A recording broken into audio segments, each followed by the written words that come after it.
अस्सलामु अलैकुम वरहमतुल्लाहि वबरकातुहू। आज की जो मेरी ये वीडियो है वो हम बना रहे हैं, जैसा कि माह रमज़ान चल रहा है। तो माह रमज़ान में बहुत सारे प्रॉब्लम्स होते हैं हमें रोज़े के दौरान और अफ्तारी के बाद, सहरी के बाद। तो उनसे रिलेटेड मैंने सोचा कि मैं क्यों ना एक छोटा सा आपको मैं छोटी सी वीडियो बना के दे दूं कि जिससे आपको कुछ कबाहतें ना हों या उन कबाहतों में कोई कमी बेशी की जा सके। Being as a homeopathic doctor, इंसान की जो पूरी बॉडी की फ़िलासफ़ी है, जो इंसान का बॉडी स्ट्रक्चर है दरअसल वो रोज़े में एक अहम किरदार अदा करता है।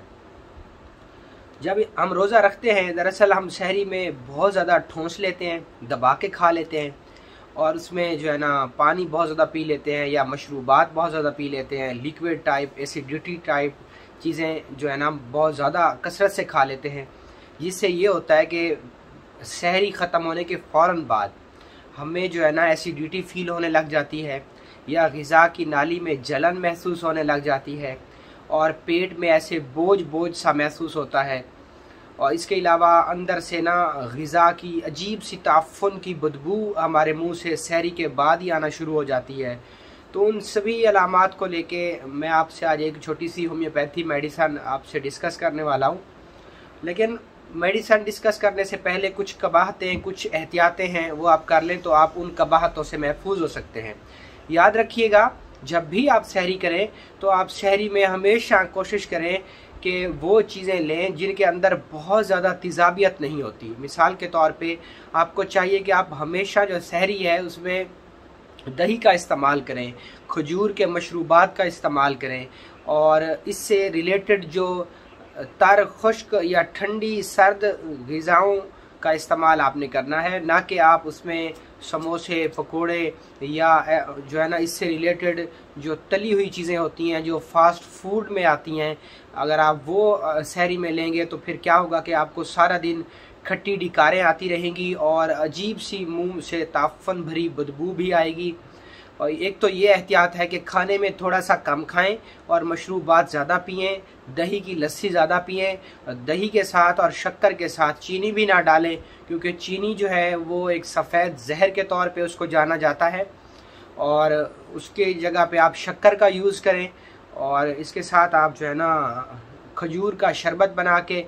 वो इस्तेमाल करें या नबीज़ बना के रख लें। और मज़े की बात यह है कि जो नबीज़ है वो क्या चीज़ है,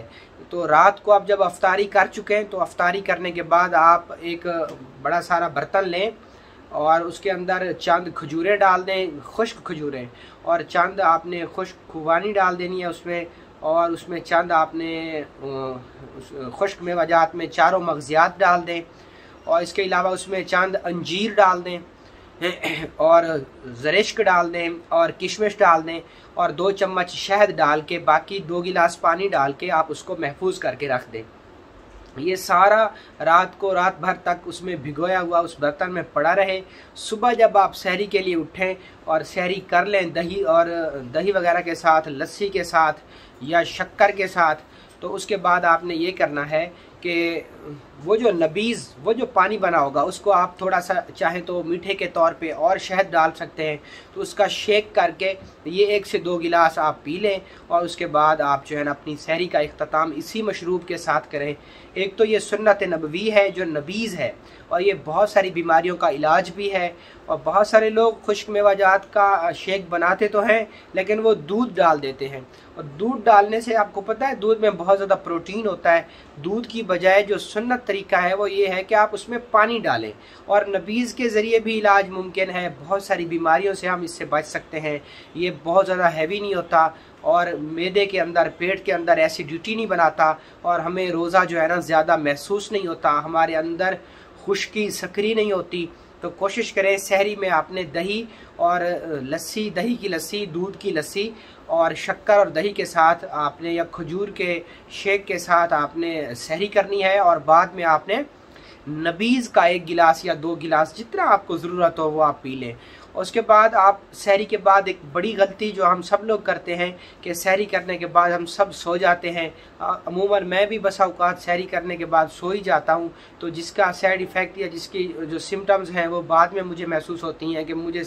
जब मैं जागता हूँ या आपने भी ये चीज़ महसूस की होगी कि जब मरीज़ जागता है सहरी के बाद, सहरी के फ़ौरन बाद सो जाता है और कुछ देर के बाद जब वो जागता है तो उसको अपने पेट में एक बोझ सा महसूस होता है और एक अजीब सी उकताहट महसूस होती है। तो कोशिश करें जब आप सहरी कर लें तो आप सोएं नहीं, हरगिज़ ना सोएं, बल्कि नमाज वगैरह पढ़ लें और तस्बीहात कर लें या फिर वैसे घर में चहलकदमी करते रहें। और इसके अलावा ये तो सहरी की चंद चीज़ें हो गई। और इसके बाद जब आप अफ्तारी करेंगे, अच्छा अफ्तारी में भी इसी तरीके से हमारी बेढंगी चाल है, हम बहुत ज़्यादा खा लेते हैं या बहुत ज़्यादा पानी पी लेते हैं या बहुत ज़्यादा ठंडा पानी पी लेते हैं, जिससे ये होता है कि जो हमारे गले हैं वो गला जो हमारा है वो भी सूज जाता है, आवाज़ भी बैठ जाती है और अंदर सोजिश भी हो जाती है और जिससे कि हमें ज़ुकाम भी हो जाता है। और ये सारे प्रॉब्लम्स बेतहाशा ठंडा पानी पीने से जो है ना ये सिम्टम्स हमें शो होती हैं। तो हमें ये, मैं आपको चंद एहतियातें बता रहा हूँ, सहरी की भी बताई तो अब अफ्तारी की बता रहा हूँ। तो आपने ये करना है कि अफ्तारी के अंदर आप कोशिश करें कि जो है ना उसमें आप बेजहा फास्ट फूड ना खाएं, तेज़ाबियत या तेल में तली हुई चीज़ों का इस्तेमाल ना करें, बल्कि आप उसी तरीके से फिर नबीज़ बना के रख दें सहरी के बाद, वो पूरा दिन उसमें भिगा हुआ वो खुश्क मेवाजात पड़े रहें। तो आपने क्या करना है कि सुबह अफ्तारी के वक्त शाम को फिर उनका शेक बनाएं और हल्का मीठा, बल्कि मीठे की जगह अगर आप चाहें तो शहद डाल सकते हैं और उसको बहुत हल्का ठंडा, यानी बहुत ज़्यादा ठंडा नहीं होना चाहिए, वो आप एक एक घूंट करके अपने जो है ना आप अफ्तारी उससे करें।